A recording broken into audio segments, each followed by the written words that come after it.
warmly welcome you to the opening of CPC's current colloquium series entitled Never Too Old to Be Seen, Aging and Gender in European Cinema. My name, as you can see, is Mayte Zimmermann, and I stand before you as the scientific manager of the Cornelia Goethe Center.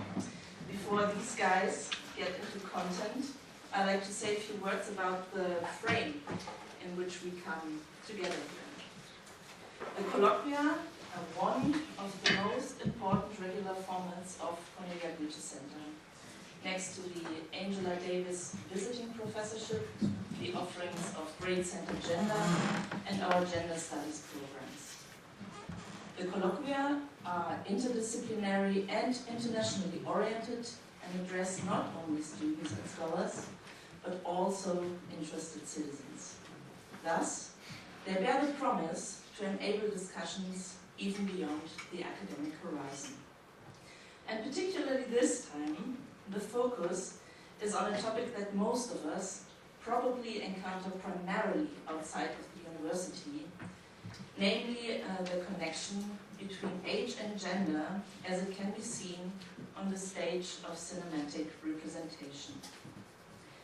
Never Too Old to Be Seen, organized by our colleagues Vinzenz Hediger and Asja Makarević from Film Studies, is special in several respects.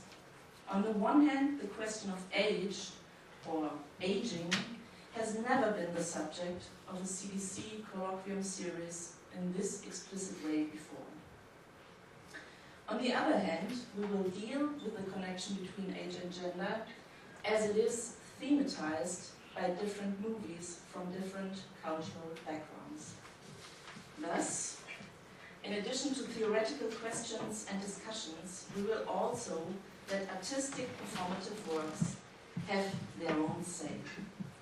As a theater scholar, it is my deep conviction that all questions of gender are linked in one way or another to questions of representation, and that artistic works always bear witness to this knowledge. One could say that there are burning glasses on the playing field of the performative. The announcement text takes Hollywood as an example to show the complex nesting of fiction and reality in this matter. In the alleged fiction machinery of Hollywood, it turns out that women are, before any utterance or action, real bodies of a certain age.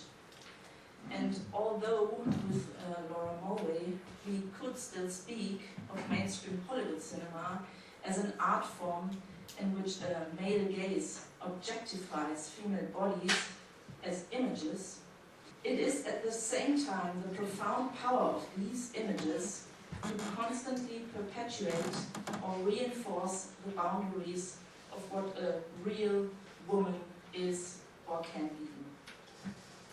This semester, we are reversing the view. Never Too Old to Be Seen is not only a statement, it seems to be a promise as well. And it should also allow for the discussion how we evaluate the promises associated with visibility in general. I am very much looking forward to this coming semester and the discussion on these very complex issues. This said, I would like to extend my sincere thanks to the conception group for the suggestions that they are offering us with their program, as well as Amanda Glanert, who is mainly responsible for organizing the colloquia. And I wish you all a very stimulating evening and an enriching semester.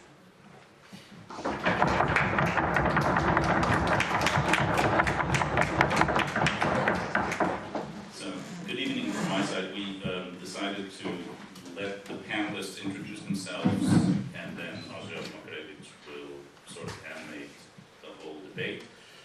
My name is Vinzenz Hediger. I'm a professor of cinema studies here at Goethe University, and I direct the research project, which is the proximate cause for this series of events. It's a project called HC. Every research project now has to have a fancy acronym, and this is ours. And HC stands for Aging and Gender in European Cinema. It's a Volkswagen Foundation project in their program Challenges for Europe, the Grain Continent, that's what they called it. And it's in fact sort of an international European research initiative. It includes the University of Udine in Italy, the Paris 3, Sorbonne Nouvelle in Paris, King's College London, and Babeș-Bolyai University in Cluj-Napoca. And it covers a lot more European territory than that, because we have England, Spain, France, Bosnia, Germany, Switzerland, Austria, Romania, and Hungary represented in the project. And we're looking at the representation of aging and gender in European cinema. And one of our starting assumptions is that one of the distinctive features of European cinema, particularly over the last 20 years, is a wealth in interesting starring roles for particularly actresses over 55 or over 60. There's plenty of examples from American cinema as well, but the distinctive feature of American cinema is that it is youth-orientated and youth-based. 75% of Hollywood's audience is, and always has been, under 30 years old. And that is still a continuing feature of the cinema market and of film production. And so the starring roles in Hollywood cinema for women older than 35 are always outliers. Whereas in European cinema, there appears to be a trend, particularly in recent years, towards very significant and important roles for older actresses. And that is sort of what we want to look at in a transversal European perspective. I just, before we get started, this is a way too long introduction of myself, but I set up the project as well. I wanted to thank the Cornelia Goethe Centrum for hosting this and for giving us the opportunity to have a platform here and discuss the issues of our project with you. For me, it's actually the second time that I'm involved in a Cornelia Goethe Colloquien. I think it was 6 or 7 years ago, 1.5 electoral cycles ago, when both the extreme right and the extreme left tried to make gender studies an electoral campaign issue in the Bundestagswahl. We teamed up with the Cornelia Goethe Centrum from Film Studies and organized a Cornelia Goethe Colloquium called Who's Afraid of Gender? We wanted to find out. And there was fireworks in the beginning, but I think we sort of won the debate about halfway through. This is less contentious, I would guess, and there's no immediate political context for this particular edition of Cornelia Goethe Colloquium. So it's more of an exploratory venture and adventure, I hope, and I'm glad to see so many of you here, and hope that we will start a conversation here that can continue throughout the entire term. And with that, I hand the microphone over to Bettina Kleiner.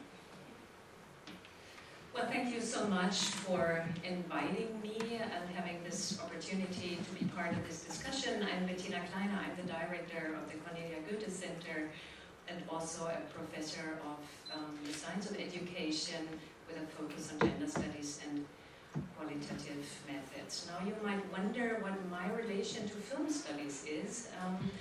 And I think it is at least not only twofold, but has three aspects that I might mention here. First of all, I like to go to the cinema, as many of you might do. Secondly, I discovered there's a lot of parallels between gender and queer studies and film studies. And thirdly, many years ago, I did some work on something that we might call it a transgender gaze in film, and also about trans people in self-produced videos. So I hope to be able to contribute something to this. Thank you. My name is Miranda Leontowitsch, and I'm delighted to be here. I'm here, I guess, as an aging researcher. I was until yesterday a senior researcher in the working group of interdisciplinary aging research with Frank Oswald in the Department of Educational Sciences. from today, I'm a group leader at the city of Frankfurt, heading the aging unit there. So I've switched from science to practice. Yeah, we'll see what the verdict on that will be. Yeah, so like Bettina, I don't have this link to cinema studies apart from liking the cinema and liking films.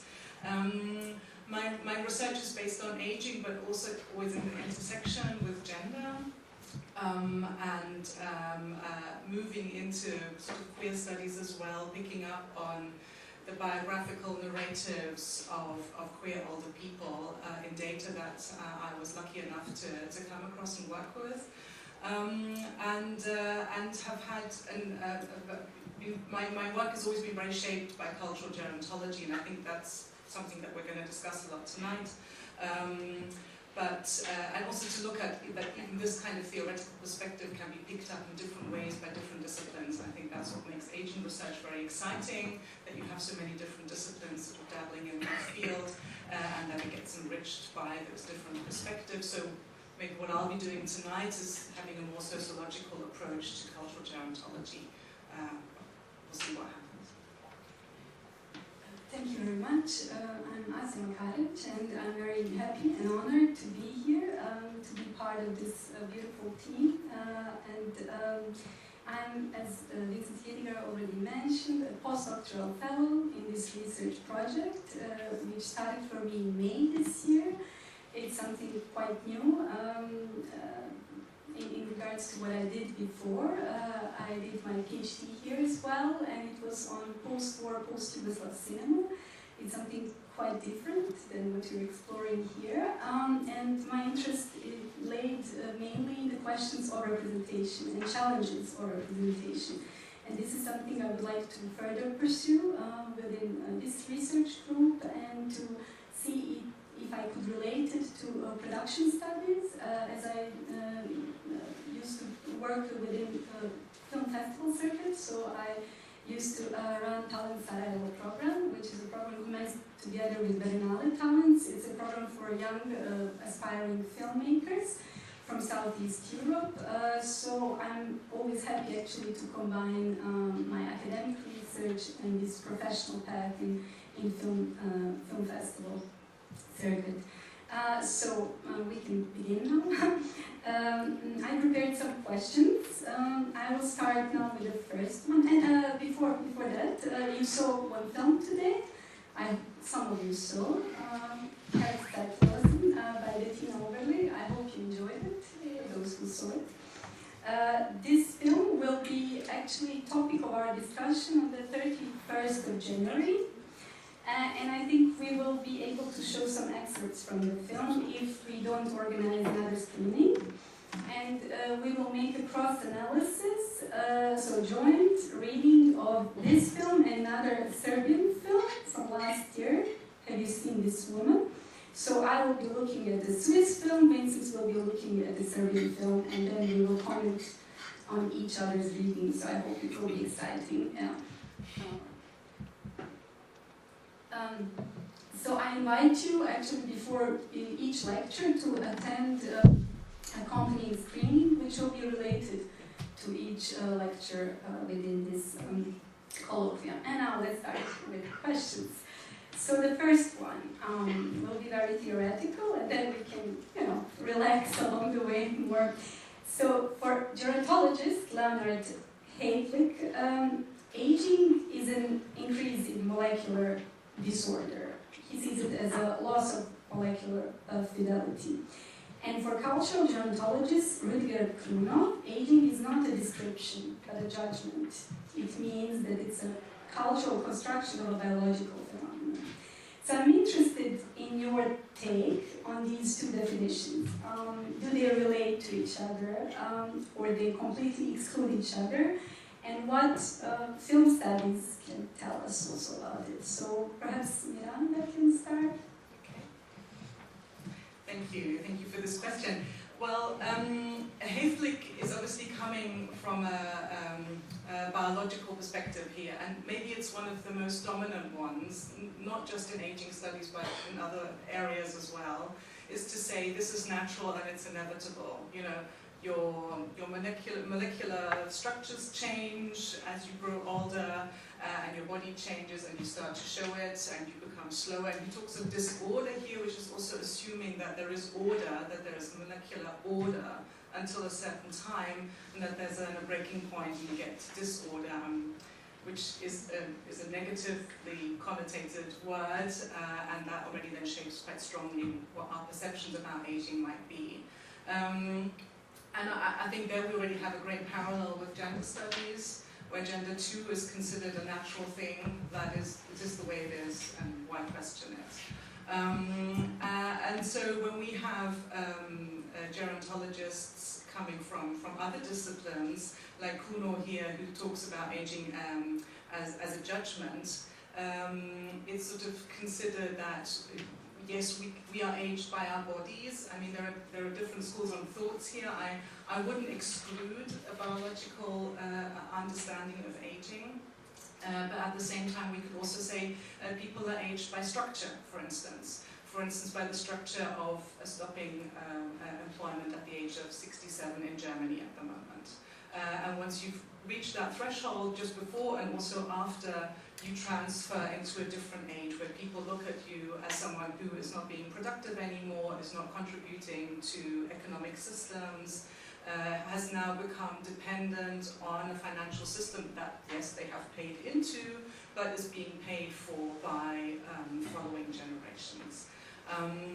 There's also a way of saying that people are aged by culture, so perceptions of what is desirable, what is considered young, what we want people to look like, and that we could say, or possibly because of biological changes to the body, they are then considered not being young.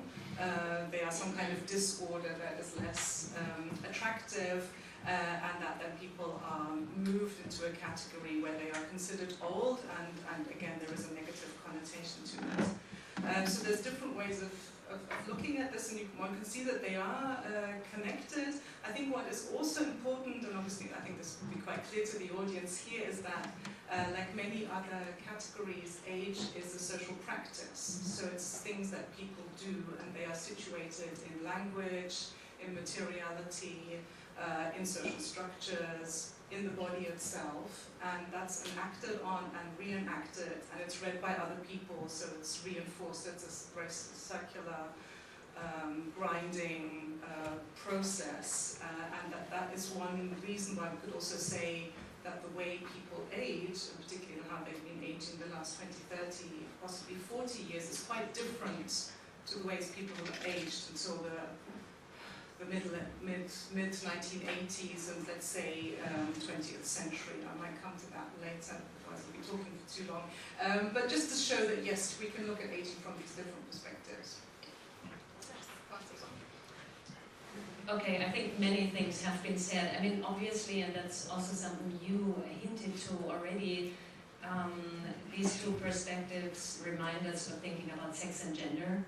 And I mean, coming more from the approach that Judith Butler takes, that would be performing gender. Of course, the materiality of bodies are important, but from this perspective, I would also say that there is no nature without culture.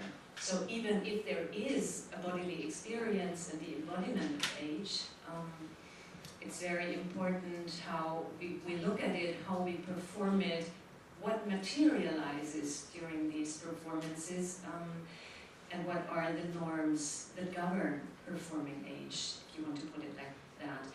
I also think that the perspective from cultural sciences makes it easier to ask about whom we talk, because obviously there is not like one age and not one way of aging. I think that performing age is something that intersects with race, with class, with gender, and I think the idea that age is a judgment came from Susan Sontag, who said it's a judgment on women, first of all.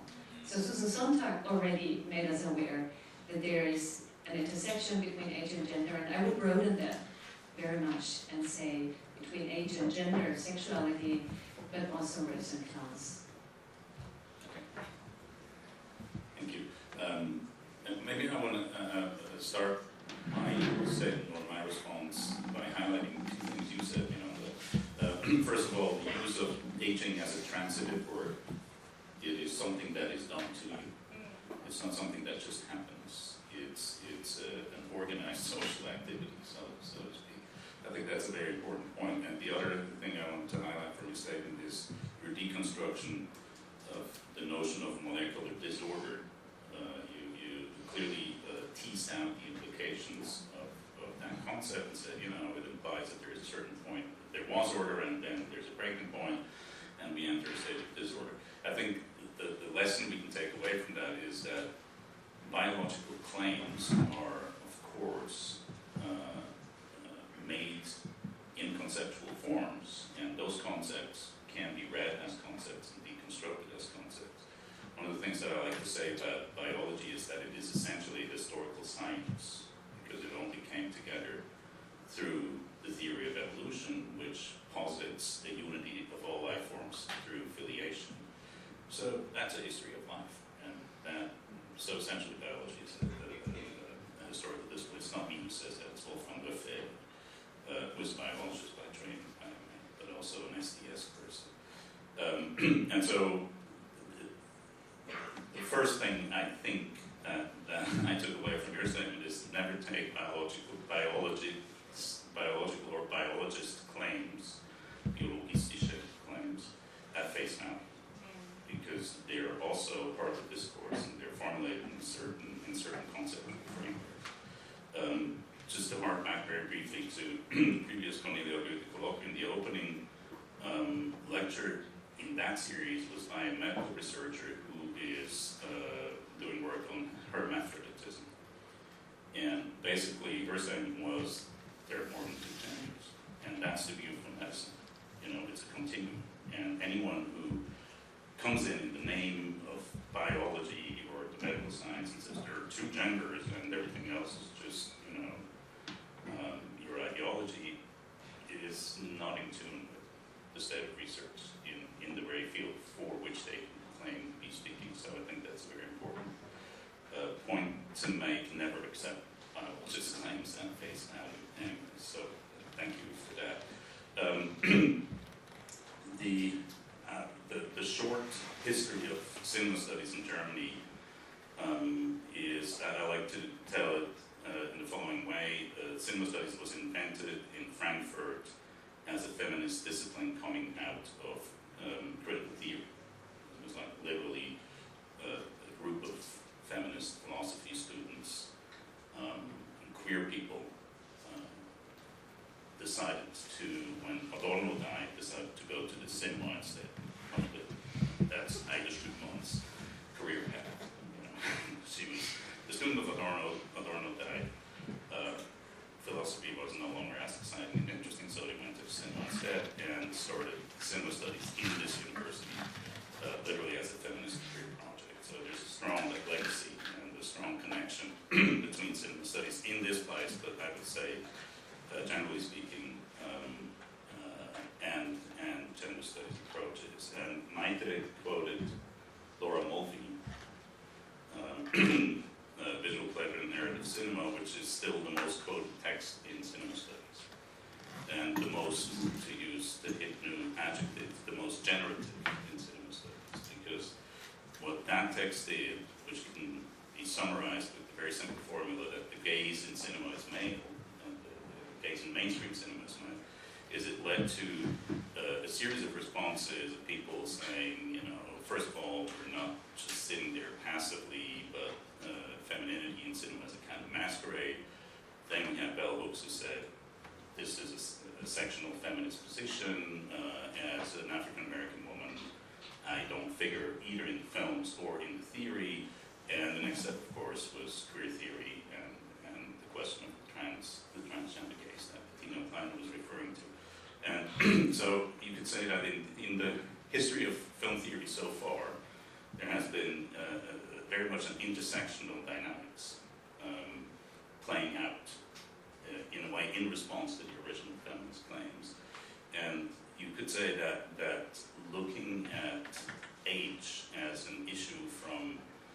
basically an intersectional perspective, is in a way a logical extension of the field, something that was practically bound to happen.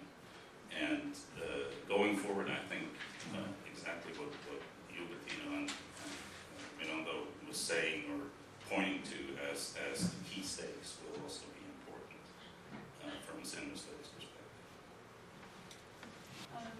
Bettina, you and I had a little talk beforehand, and you made some observation about the poster. So would you comment on it? And with regards to what you said before about diversity and this intersectionality, and what you find that may be missing within also the field of cultural gerontology, so. Yes, we were talking about the fact that I thought there was some kind of whiteness, white norm in this poster, and I also think very much that when we talk about old women in film, we basically talk about white women. So whiteness would be something that would have to be addressed, I think, in cinema studies. I also thought that while discovering this concept of anocriticism by Andrea Meyerhofer, who came up with this concept in order to research intersections between age and gender in film. And I think I found very interesting that age and gender were the main parts of this concept, but race and class were left out. So I was more thinking about how age and gender were linked in film. Within the field of cultural gerontology, when I wrote up on Rüdiger Kuno, who also did some work on post-colonial perspective of age, I was pretty disappointed, I have to say, because I thought he kind of applies concepts of post-colonial theory to age without addressing race and also the situation of people in the global south. And I think when we talk about age and aging, we always have to ask, what is the subject we are talking about whom are we talking? Because theories usually come along with some kind of universalist gesture or habitus. And in the end, most social theories, that is something that Andreas Reckwitz has nicely carved out, talk about certain people. Like Bourdieu has been talking about a certain white class in France and also about people in Algeria. Judith Butler talks about a certain class in the US, a certain culture. And I think also within cultural gerontology, we would have to ask who is the subject of this discipline or this perspective. Another question related to it, and also as introduction to you, about cultural gerontology, which focuses basically in its analysis and experience of third age. And it has been exactly criticized for favoring the experience of affluent, white, elderly Westerners, influenced by these commercialized worlds of the media and consumption. And this is something to be reflected about. It's not as a direct critique, it should come as a focus of its research, why not? But it should be understood as, it shouldn't be homogenizing and including also, as you mentioned, Global South or East, in its consideration if the consumption and bias towards consumption is not its concern. I don't know. So it made me think of Global South and East not always having to provide examples, but also being partners in producing theories and in contributing to paradigms. So would you like to perhaps comment on that, anyone of you? Tricky. I was just thinking about my own research as the two of you were talking, and I'd like to come back to maybe the first point I made about being aged by structure, and then I'll come to cultural gerontology in a second step. So I'm in a European project at the moment, looking at what does it mean to age in a digital world as an older person living alone.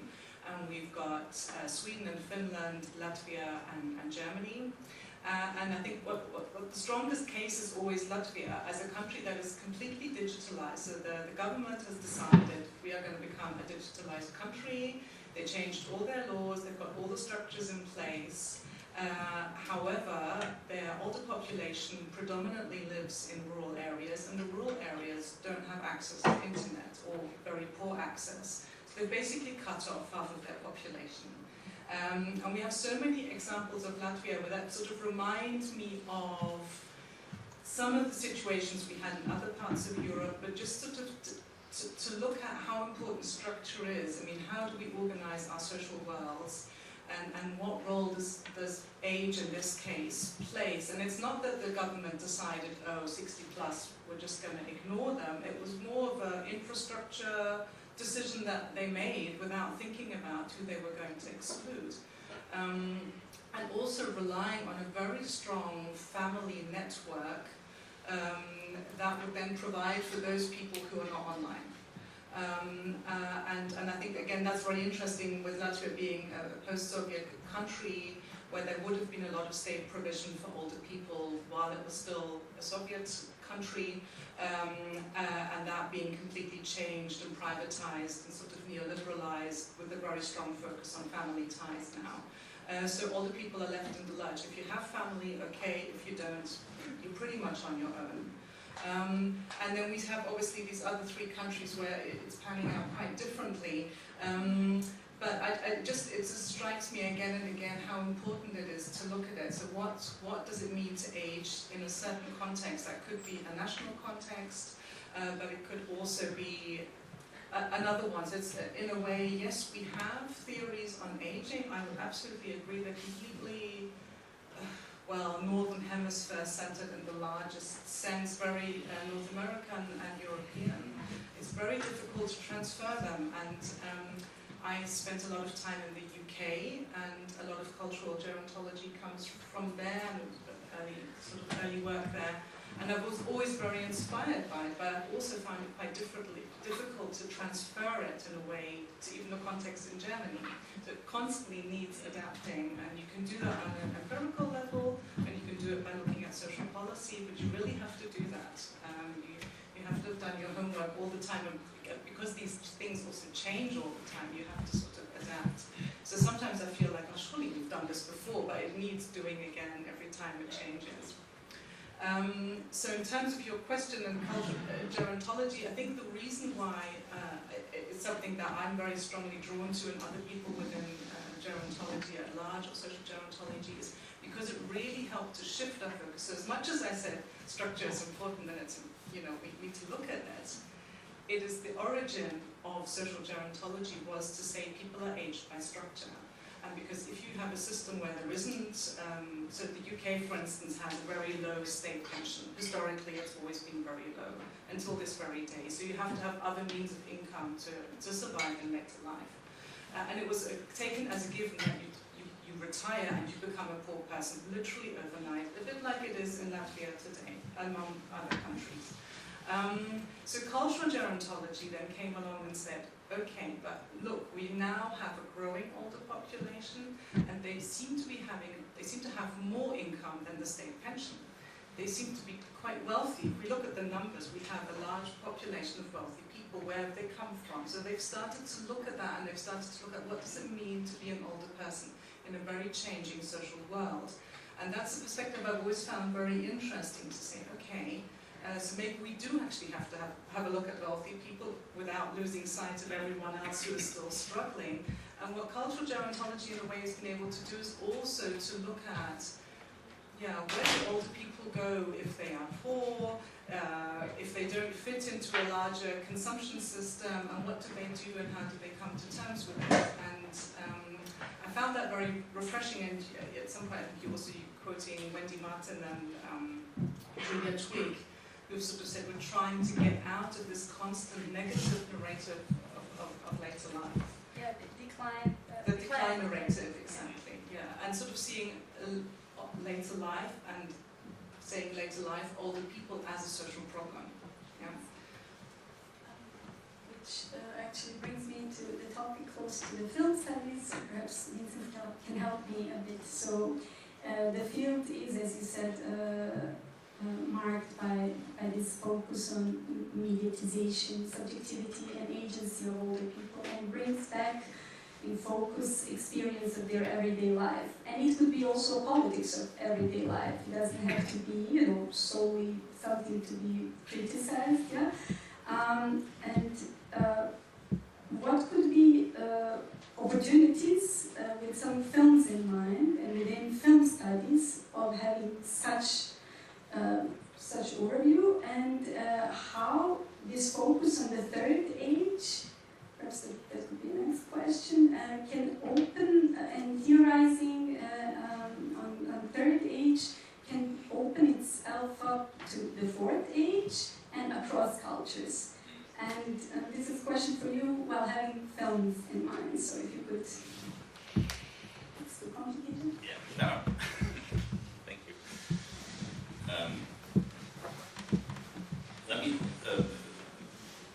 maybe take it from Bettina Kleiner's observation about the poster and the seeming lack of full intersectionality in the concept of the lecture series.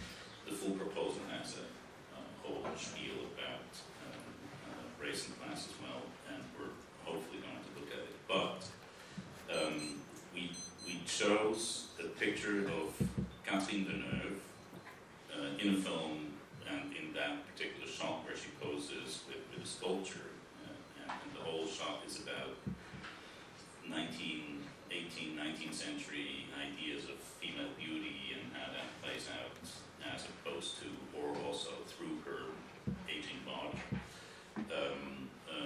We sort of chose that because in the corpus that we're looking at, the largest number of films that speak about old age or feature aging actresses is from France. And you have a whole series of female actresses and female stars who've been around literally since the 1960s and have had continuous careers and continue to work. And Kathleen Woodward, of course, is a prime example.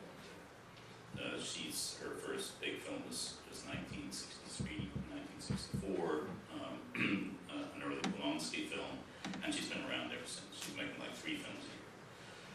She's also a brand ambassador for Hermes bags. So she's a consumption idol, and she's part and parcel of what we can observe in France as what we could call the fashion film complex. You probably know that the richest man in the world right now is no longer Elon Musk, but the owner of all the big luxury brands, the French Bernard Henri Pinault, who also happens to be the husband of Salma Hayek. And he's making money selling luxury brands all over. And Deneuve is not only a film star, but she's part of that, part of the French economy. And she speaks to the wealthy third-agers who have disposable incomes and will actually buy a Hermes bag, or aspire to buy a Hermes bag, or aspire to buy a copy of a Hermes bag because they want to feel like they should own and have a Hermes bag. And she's part of that whole complex. So there's also a critical intention behind the choice of image for that series. And to come to the question of intersectionality, we also do a lot of work on contemporary Nigerian film because it's one of the most interesting places in the global film industry right now. And one of the questions I get sometimes asked by European colleagues is, when do you think that the first Nigerian film, commercial Nigerian film, will be invited to the Cannes Film Festival? And my answer is always, they will do that once Gucci opens the first store in Lagos. When, once you have a wealthy group of customers who buy French luxury products, then they will be on the red carpet income. It happened with China in the 1990s, so that's not a system that is like sectionally exclusive. If you can buy your way into that mode of consumption, you're integrated, regardless of ethnic origin. And it would happen with Africa. Would we have the kind of consumer base that emerged in China in the 1990s? So in a way, way, you know, there's the economic neoliberal system of fashion and film is not necessarily sectionally exclusive. It's just a question of purchasing power. You know, once you can start buying the Ernest bags, you're a part of it. So that is certainly something that we're looking at, and we're looking at, and I think we need to be looking at exactly what you were talking about, Miranda, the question of the increasing wealth of people in third age, or the assumption of increasing wealth, which is, it's also to a large extent, of course, a collective fantasy. And we need to look at individual countries. The call, the Volkswagen Foundation's call, to which we responded with our project proposal, had sort of an implicit argument that aging was a large societal and also economic problem. Aging is a problem, and one of the key questions is how are we going to deal with it in economic terms? You know, who's going to pay for the fact that all these people grow to be 80, 90 years old and stay healthy for so long? And the positive answer is they're going to pay for it by themselves, because they're going to be good consumers and they're going to give back to the economy and sort of, you know, be an asset rather than just a problem. But the underlying argument is that the problem is an economic problem and the solution is also an economic problem. And maybe one of the things that we can learn by looking beyond Europe is that there are multiple cultural contexts in which age is an asset, but not in economic terms. In Africa, for instance, it's also very gendered. You know, many African societies, I don't think that's overly generalizing, tend to be patriarchal gerontocracies. East Asia would be a similar context where the valence of age is different from the kind of economic framing that I think has become pervasive in Europe in discussions about age. So that's one of the things we need to be looking at when we look at the cinematic narratives that are being circulated. And since you asked for film studies examples in films to get to that point, for a long time the only role in Hollywood cinema available to women of color was the role of the mammy, the surrogate mother, the black maid who basically raised the children. The first actress ever to win an Oscar who was African American was Hattie McDaniel for the role of the mammy in Gone with the Wind, and very famously she could not go to the Oscar dinner after having won the prize because of the segregation. She wasn't allowed to participate in the social event that came with the prize. And that was pretty much the only role that was available to African American women up until the 1970s. And what's interesting is that there's a whole literature about the mammy figure, but it does not really address the question of age. And that's something that I think we need to look into also more going forward, that the mammy figure is always a sexually non-threatening, non-sexual, aging woman of indefinite age, but definitely beyond the childbearing phase. And so that's a very, very tight restriction on what was possible in terms of non-white visibility for women in mainstream cinema for most of its history up to the 1970s. Just a short comment to that, because that reminds me very much of Cheryl Dunye's Watermelon Woman. Yeah. I mean, we're talking here about mainstream cinema, and I find it very intriguing how you connect the film industry and capitalism to mainstream cinema. It makes it clear that one has to do that. But then I also find it very interesting what kind of film comes from more subcultural productions, like The Watermelon Woman from Cheryl Dunye, who is a black queer filmmaker. I also saw at the Queer Film Festival in Hamburg, there was a very good Nigerian film. And I think the subcultural productions could also be seen as some kind of comment on the Hollywood industry. And that would be interesting to put together. And I think in Watermelon Woman, the intersection of race, gender, and also age is presented pretty nicely. Okay. It's an absolutely seminal film, and I have to make a little announcement here. Gerald Donier is going to be in Frankfurt on December 14th. We're doing a big conference on Barbara Streisand, and Cheryl happens to be a huge Barbara fan, and she's flying in from LA to present Funny Girl, Barbara Streisand's first movie, so you should all come. It's going to be at the Film Museum December 14th at 8 o'clock, and you should all watch Watermelon Woman because it's a fantastic film, and it's really crucial, a seminal film that is a massive intervention in the debate, which is gestured towards, and it really very, very intelligently lays out, maps out the field of that discourse. Sorry, a little advertising break. I just registered for the 14th. Good.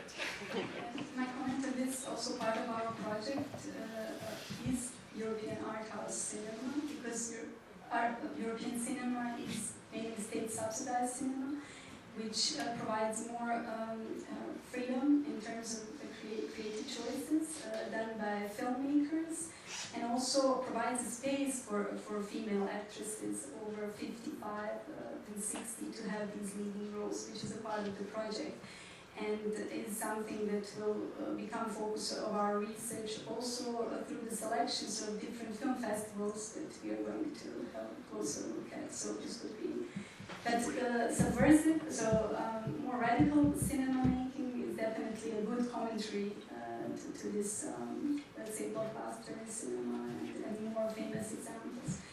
I would like to go back to our previous discussion on performance of gender and age, and to this question, if gender is understood to be culturally produced identity, which is constructed, embodied and naturalized through performative masculine and feminine acts, the way Judith Butler theorizes it and suggested, can the same be said of age? And does an identity in age operate in the same way, or you see some differences there?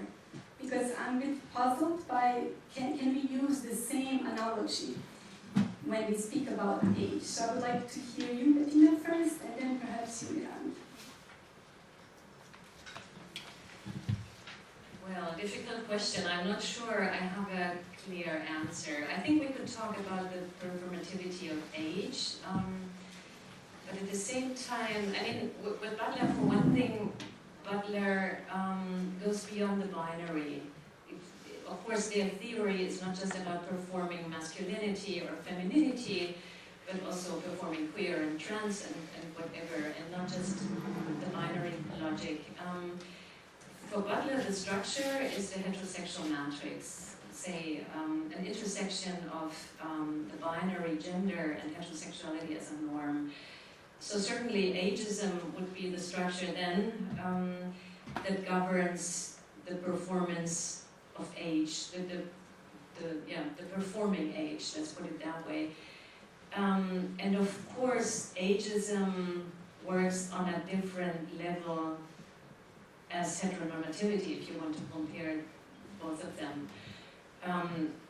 I think it would be a different question to ask how they work. How does ageism work and on which levels? And of course, both seem to be closely connected to material realities in terms of money, in terms of a structure that includes and excludes. So I would say yes, we perform age, and the performance also influences our bodies, and in the way we dress, we do our hairstyles, but also the way we move, we do sports and things like that. But in a different way than gender does.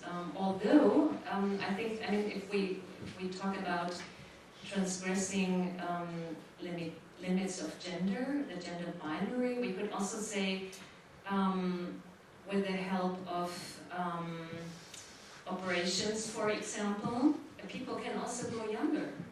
And women who have transgressed the change can become pregnant again. So in a way, I think in terms of transgressing, it's possible in both respects, for example. But I think the effects of ageism and heteronormativity are sure different. That's part of the answer, but sure not everything you could say. That's lovely. I'll just continue from there. So in terms of identity, there doesn't seem to be an age identity. So especially not as you grow older or as you have molecular disorder, people do not identify with their age. And that is part of the grand narrative, isn't it?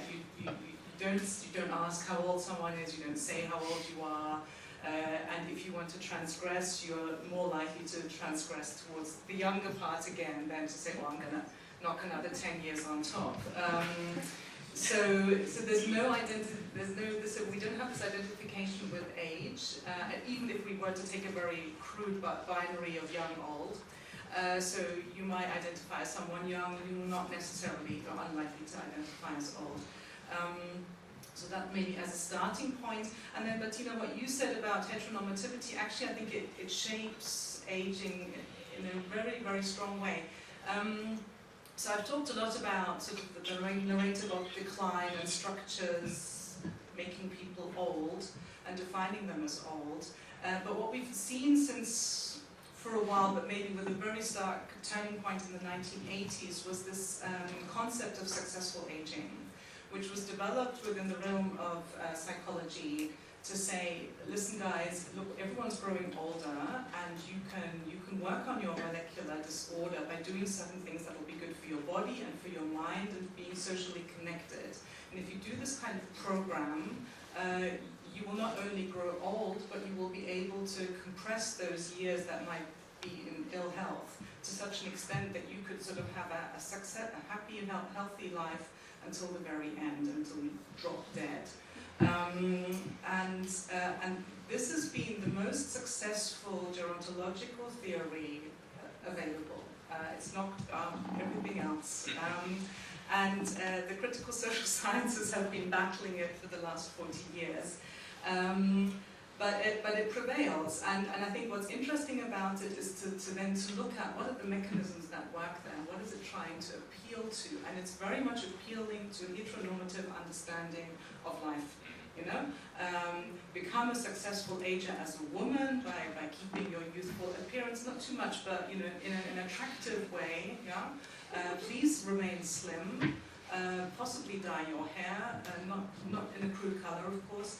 And please be in a relationship. And I think if we look at the history of medical, psychological, and also sort of self-help literature on sexuality and literally having sex, it's very much posed around, you know, this is something you don't need to give up on. So if you look at the literature up to the 1970s, it's very much narrated, as you grow older, you will have less sex appeal, you'll want less sex, and that's fine. It's part of the normal life course, you know, accept it, and it'll be fine.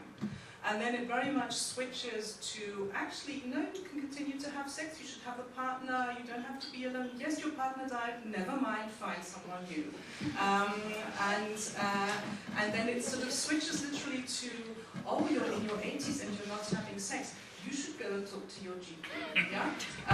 Because this is not normal. And it's very interesting to look through, especially the self-help literature, but also the medical literature, that this is literally advised as a way of good aging. So, and it's very much, it's heterosexual sex, please. Yeah? I mean, so I think actually aging is very much framed by that. And if we look at the narratives of people who fall out of that for whatever reason, they're not represented, and B, they have very little to sort of, in terms of orientation. What we, however, do find is that, at least the work, particularly on gay men and gay older men aging, is that they do actually, that they seem to be sort of sliding up towards successful aging, sort of doing things to their body that will make them look younger, to sort of also to perform kinds of successful aging. And this is something that's quite interesting to look at from a sort of more critical gerontological perspective, to say what's happening here, who's allowed to age successfully, and what does it do with your identity, maybe as more as a gay man than an old man, you know, for instance. Well, while you were talking, something else came to my mind, because Asja, you asked about the relationship between performing gender and performing age, and I think something else that might be similar might be about the concept of intelligibility that Baba came up with. Who is recognizable as a subject in a certain concept, in a certain context. And I think with people with dementia, this also could be questioned. Are they still intelligible subjects? I wouldn't be able to answer that. And just another example to what you said, there's this nice Amazon series, Transparent, which has been criticized for many reasons, and I think rightly been criticized, but still I think it shows a pretty good example of an aging person who is transitioning at old age. So there we have the intersection between gender and age nicely shown, so to say, nicely represented. Can I just Yeah, you go first. This brought in mind another question I had about demented person. Can demented person have a lead role? And Gaspar Noé, in his film Vortex, shows yes, and demented person can have agency. So I'm always a bit surprised and happy about that, but also somewhat troubled.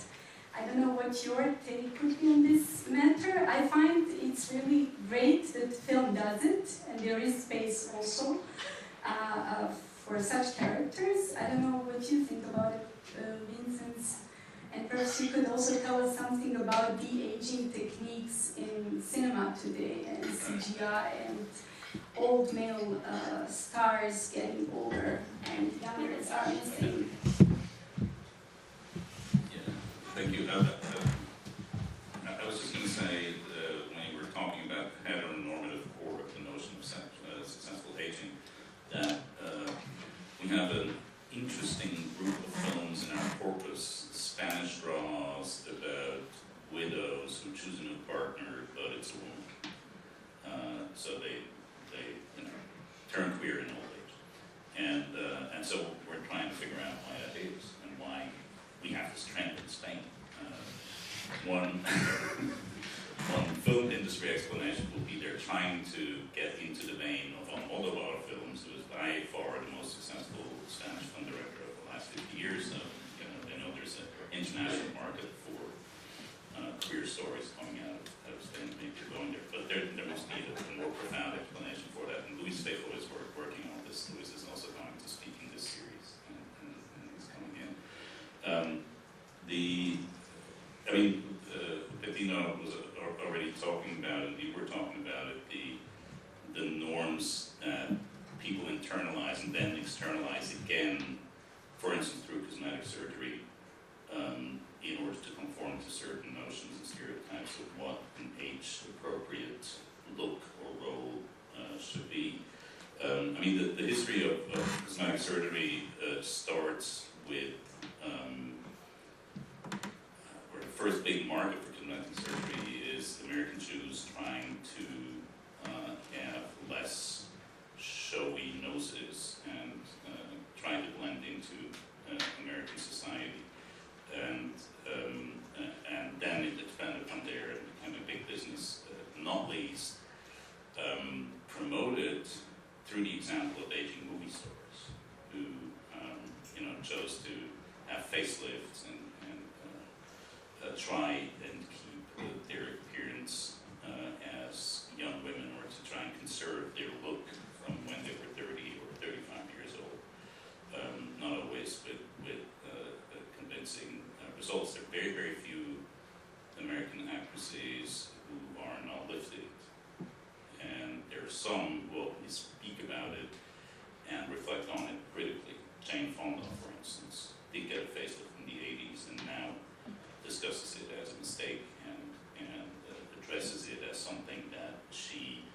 formed on herself following a social norm that she should have been more critical about. So there's a discourse about that. But movie stars, of course, set an example that is quickly emulated throughout society and in that sense establish a norm. And again, I think the French example is interesting because you have a lot of actresses who grow old and still have careers without those kinds of medical interventions, plastic surgery. They sort of look and play their age, but there is always tension. And in cinema, it's part of the craft to play the age of a role. Sometimes there's more tolerance, I would say, for male actors over or underplaying their age. Maybe some of you have seen a romantic comedy featuring Jack Nicholson called As Good As It Gets, which is 25 years old ago, I think. He was at least 20 years too old for that role when he played it. But he got away with it because he's Jack Nicholson and do it. But Helen Hunt, who played the female lead, had to play her age, and she could not have taken the same role as a 60-year-old woman, or as a 60-year-old actress. So there are limits to what you can do, and those norms are definitely there. And in that sense, I would say there's a very strong normative and heteronormative component to that, and cinema has a very important role in actually making those norms visible and enforcing them through, by providing cultural templates. And that's definitely something that we're working on. And male stars getting older, like Robert De Niro, CGI technique. Yeah, maybe I could say something. I mean, there's been, some of you may have seen Martin Scorsese's second to last film, a film called Irishman, which he produced for Netflix, in which Robert De Niro plays a character who, when he first appears on screen, is more than 30 years younger than De Niro's current age. And De Niro's pushing 80 now. And so the technique that they use is actually a de-aging technique where they basically gave him a computer-generated face. So he was playing his character, and then there was a lot of computer work done to de-age the character. The problem is, as an 80-year-old man, you cannot walk like a 40-year-old. And so as a director, you have to limit the scenes where they're seen in full body movement, or if there's one scene of violence where he beats up a shop owner, and it sort of looks weird because the bodily movement is not what should be the movement of a 40-year-old man. Alexandre Moussa is going to talk about that tension, but there's a lot of work now being put into de-aging actors in order to be able to tell epic stories that span decades with actors that are actually way too old for their age. It's significant that they only did that and talked about it with regards to male roles. I haven't heard any of that technique being applied for female roles, nor have I seen it discussed in public. So it's possible for a man to do that, and for it to be talked about it as part of the promotional discourse of the film, but we haven't seen an example of a woman being afforded the same treatment, which, is more than just an omission. It's a power move, obviously. Can I say something about the text of Kathleen Woodward we were talking about? Because I think that's a nice addition. I mean, Vinzenz talks about techniques, how are people made look older or younger or whatever. And Kathleen Woodward, I think, had a different approach. Because she was talking in her text about how a scene is set. How do you set a scene that makes age being relevant or not, and makes gender being something relevant or not? And I remember this very nice quote where she said, just evacuate the scene of men and age and gender won't be so important anymore. So also the way a scene is set and the way the gaze is structured. Like there might be a male gaze, but I also read some about a youthful structure of the gaze. That structures what we see. So it's not only which actors are there, how do they act, what can they do, but also what do we get to see and how do we get to see it. And then there is films, maybe not in Hollywood, but somewhere else, where we see very different relational constructs of gender, sexuality, and age. Yeah, I would absolutely agree. I mean, one of the problems that we have currently in putting together the large corpus of European films that we're going to look at is to determine whether or not the film belongs to the corpus if the criterion is that they have to be about aging.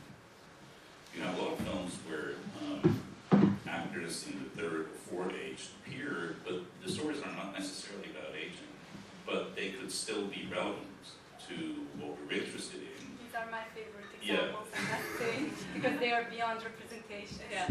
Exactly, and it, as you were saying, Bettina, it's evidently a question of what in cinema studies is called mise en scène, how you tell a story, how you organize the structure of the gazes, and you know, there may be an underhanded discourse about age that is really shaped by the way the mise en scène is organized, and it may also undercut the certain norms like successful aging, the heteronormative successful aging norms that you were talking about. By the way, I would always counsel to look at mainstream films with the suspicion that they could have more to say than appears on the surface. One of the most important directors for early cinema studies was Douglas Sirk, who made the most mainstream melodramas in the 1950s in the US.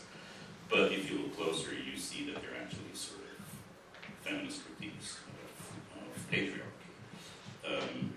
And they've sort of become canonical texts of feminist cinema studies literature. So it can pay off to give mainstream films the benefit of the doubt. Right now, by the way, just with regard of gender and youth, we're going through a watershed moment in mainstream cinema, which has to do with the fact how not just the audience is composed, but who makes the decision to go and see a film. It used to be that the industry was convinced that 75% of the audience are under 30. People go to the movies in heterosexual couples, and the guy makes the decision. And so all the films were made to primarily appeal to teenage and early and young men. And there was an added element of romance or something else to, you know, give a secondary reason to women to go along and join the boys and watch the film.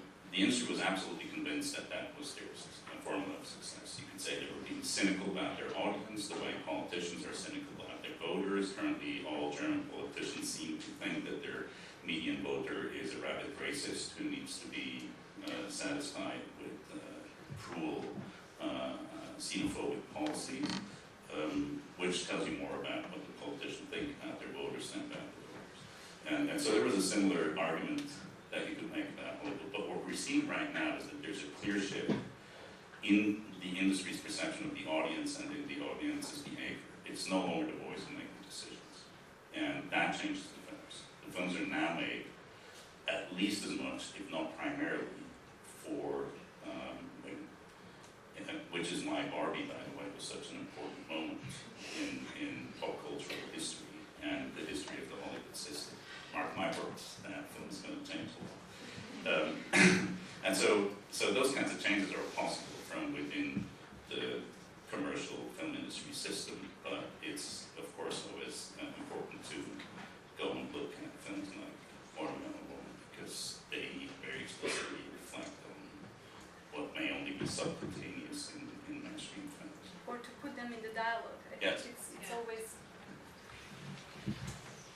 I think it's important to put them in the dialogue, in the context, and also which relates back to what I mentioned at the beginning of our conversation, theorizing doesn't belong only to the West or to the East. So in this regard, you can also put so-called smaller films with the bigger ones and to see what each offers, and this dialogue could be as fruitful.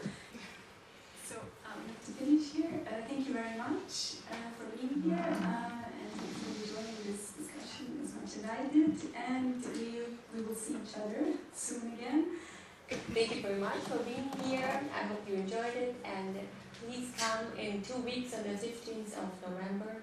There's going to be a very exciting lecture from our colleague from the King's College in London. And also please come to this film screening before. So thank you very much.